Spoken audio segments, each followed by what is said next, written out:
Hello, I'm old Mr. Kent. And before we go on our bike ride and I tell you a story, I've had a few comments on the seat problems that are keeping this seat where it belongs on the electric XP trike. One of the problems is it's an aluminum bike, and aluminum is different than steel. We live on a farm. Anyway, the molecular structure or crystal structure of aluminum is a hexagonal with a hollow spot in the middle, whereas in iron, it's a square, just a square block.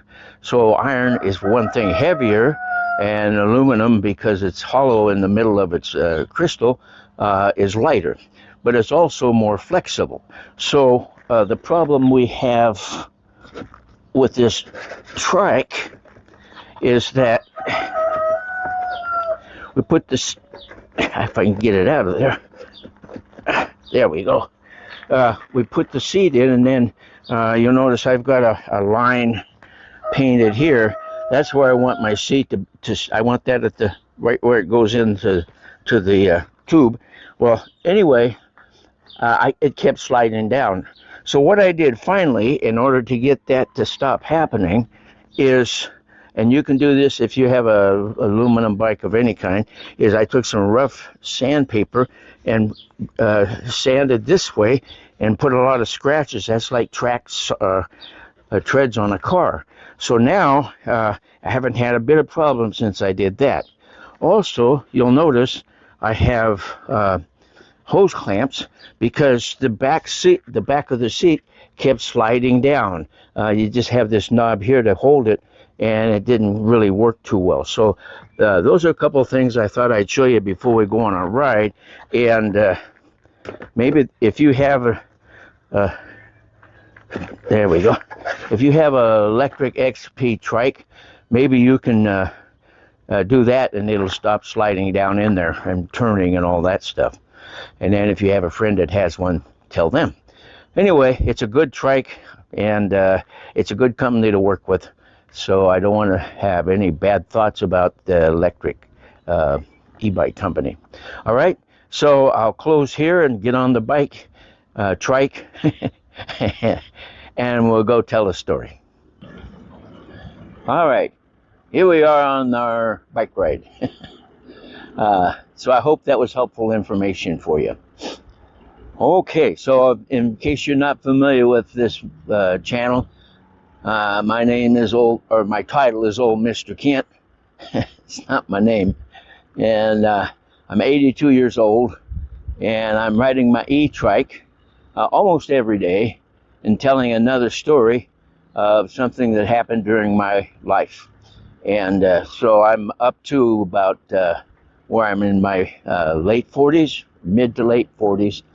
And if you're interested in looking at the very first one and going through the rest, at the end of this video, there's a link that says Life Story. And then you can do that. So let's get started with today's life story. Back in, let's see. Oh, got a plane going over. Yep. Back in, let's see, it would have been 1965, I bought a 1963 VW bus. My wife and I had been looking for campers, something that you could pull behind your car, and we didn't have much of a car either. Anyway, the campers were all too expensive, so we thought get a VW bus and camp in that. So that's what we did. We bought that VW bus, and we actually did have some fun times camping out in that. We went to Canada in it, and just had a good time. Took the middle seat out and slept on the floor, all that. Well, anyway, so that was, and then later on, I bought a 1969 Chevy pickup because just a pickup is more useful than a VW bus. And so, and I found a really good buy on it. My brother, good morning. Morning. My brother worked for a Chevy dealership in Seattle. Now, we lived in Pasco, Washington. And my brother worked for a Chevy dealership in Pasco. And they had a 1969 Chevy pickup that was left over, because this was now 1970. It was left over from the year before.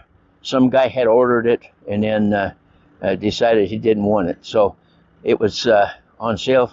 Actually, it was a good price back then, because trucks were going for about $4,000, and I got it for $2,900. And I drove that for many, many years. I wrote a song about it and everything. And so I had that Chevy pickup for a long time. Well, then I don't remember. I was driving along somewhere, going somewhere, and there was this VW Combi. Now, a VW Combi is kind of like a combination between a bus and a truck, and so I had to pull it home because it didn't work, and so I bought it, and I had to pull the engine out. It was real easy. I got a really nice book. I don't think you could find a better book on how to overhaul a VW engine back then. Anyway, it wasn't that too hard to do. You just, if you had a roller jack, you put it under the engine and then remove a piece of material behind the engine and then pull the engine out the back. And then, and I had never overhauled an engine before, so that was my first time. And there was this guy had his little shop over in Kennewick, which is across the river from Pasco. And so I went over and I bought an overhaul kit from him. And so I went through all the process and did everything like you're supposed to and got it overhauled. And I remember the day I finally got it running. I had the front seat torn out for some reason, but my two kids were pretty young, and so they both sat down just kind of on their knees, and we went for our first ride in my VW Combi. And so I used that for many years. Like I say, I've only got those two pictures, and it was very useful. For one thing, I was always going out to the airport and helping people with their airplanes, and this made a nice truck. You could put the sides down, and then it was like a working bench, because you didn't have to reach over. You could just stand there and work. So anyway, so I had that, and the only problem is, after I had gone about 1,000 miles on it in the summertime, I think it was. Anyway, it started binding up. The engine would overheat. So I thought, well, I did something wrong. So I went and bought another overhaul kit, and well, I wish I could remember the guy's name that ran that shop. My son remembers it, but I don't. Anyway, so I went back and bought a new overhaul kit and pulled the engine out and did the whole overhaul again and put it back together. It ran fine. And so then I'm just riding it or driving it, got about another 1,000 miles, and it started binding up again. Like the crankshaft didn't want to turn. It's basically, and by the way, the VW engine has a vertical part that comes up, and that's the oil cooler. Oil comes in there because it's an air-cooled engine. Oil comes in there, it goes through all the veins and gets cooled off and goes back into the engine. And so, that's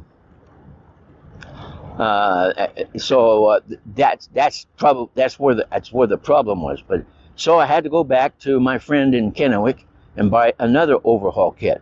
And he said, "Well, what are you doing wrong?"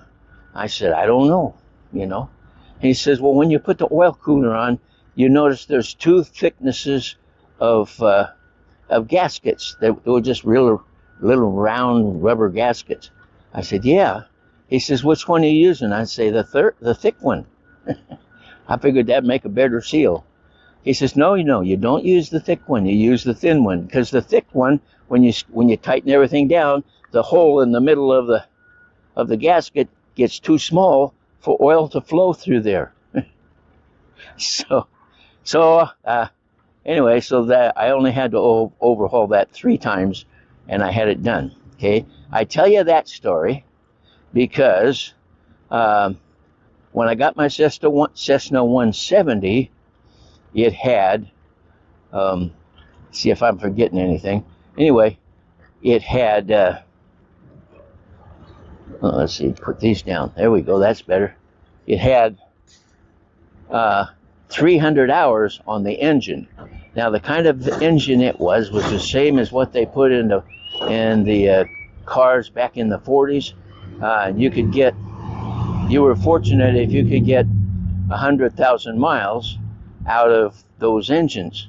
And so when you figure it out, 300 hours of flying Cessna, that's about the same as going 100,000 miles.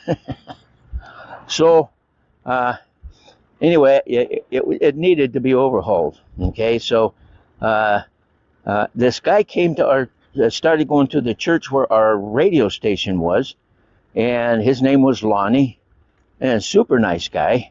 And they told me you should take Lonnie for a ride in your airplane because he's a student pilot. Okay, so I did.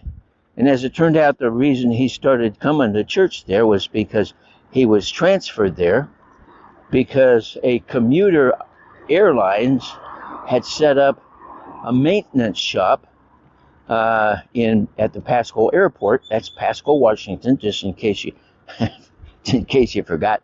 They'd set up a maintenance shop, and he worked in that maintenance shop. And he just happened to move in, and so we went for a few rides, and I let him fly. And then one day when we landed, he said, "How many hours does this engine have on it?" And I said, "Oh, it's over 300. And he says, "Oh, you need to overhaul that." And I thought, "Yeah, I do, yeah, but you know how much it costs to have it overhauled?" He says, No.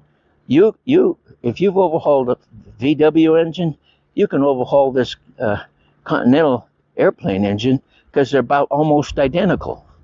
And so he said, "And I'll come by and check on you as you work on it, and then I'll sign it off, and you'll save thousands of dollars because if you take it into an aircraft repair shop, it's going to cost you a lot to have that overhauled." So I bought the manual. I had to buy some other tools, and in the fall, in fact, it might even have been raining on the day that I went out to the airport and with my little VW Combi and started I had to buy an engine lift too, you know what that is if you're a mechanic. And so I lifted it off of the plane and set it on a stand that I had built, a wooden stand, because the carburetor's on the bottom, so you can't just set it on the carburetor.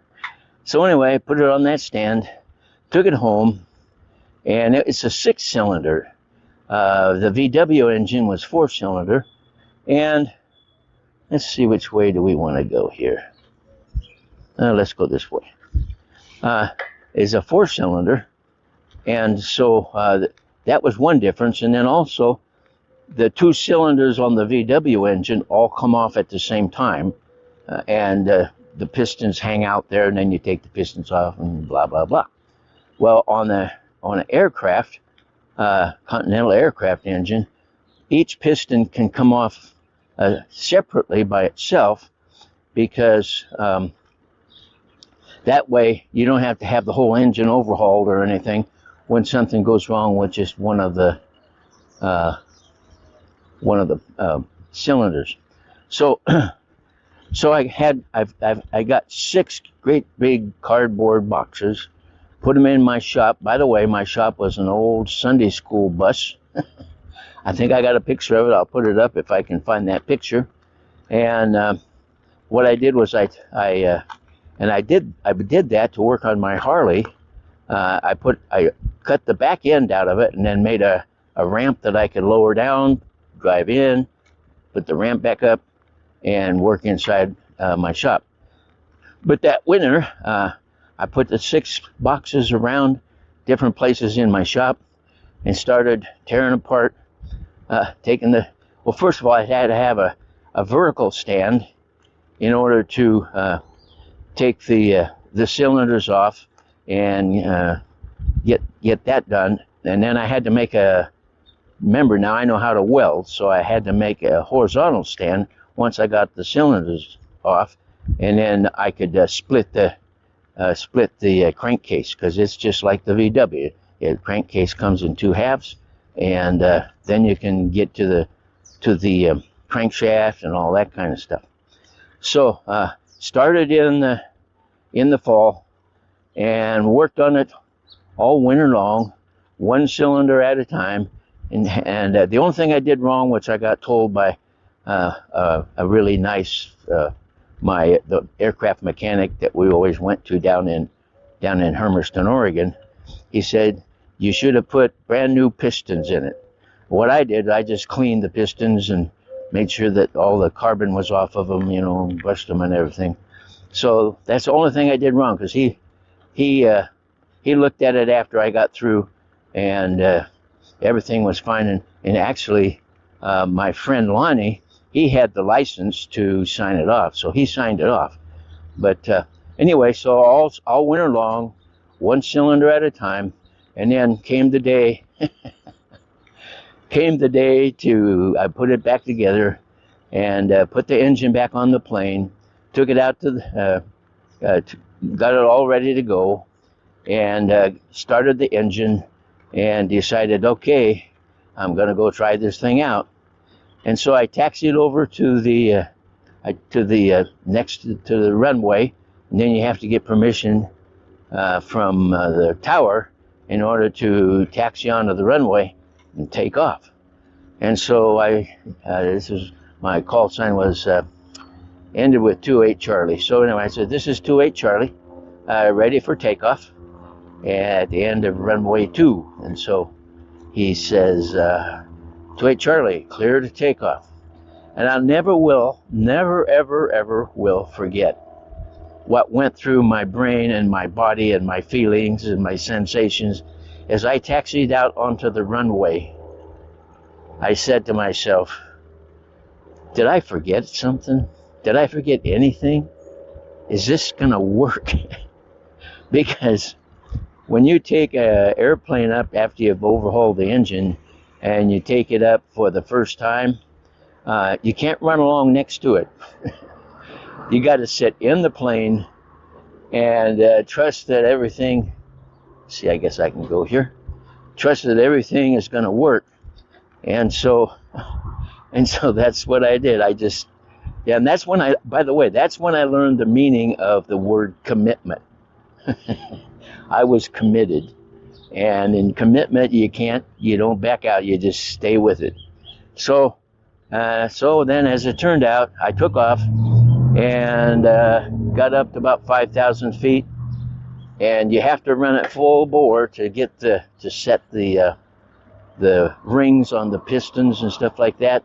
So for a half an hour, I flew over Kennewick, Washington, in big old circles, ready to land if necessary, and then came down and landed at the Pasco airport. An interesting thing is I had tried to save money, and because I replaced the generator, and the generator that I bought, I sent back after I did that first flight because the bearings in that generator were squealing the whole time. So anyway, I replaced the generator, and then my VW experience transferred right over to the plane. As it turns out, I think when Porsche designed the VW engine, I think he wanted it to be for everybody in all seasons, and I think he probably just copied the Continental aircraft engine, because they were all, back in those days, the engines were all just pretty much the same. So anyway, if I had not have been rebuilding my VW engine so many times, I wouldn't have been near as confident at rebuilding my airplane engine. And so, anyway, that's the way life goes, and I guess you could call me a blessed man. I wasn't thinking about it when I had to rebuild my VW engine so many times, but it was just part of the blessing. So, anyway, that's today's story. I want to thank you for watching my videos, and God bless.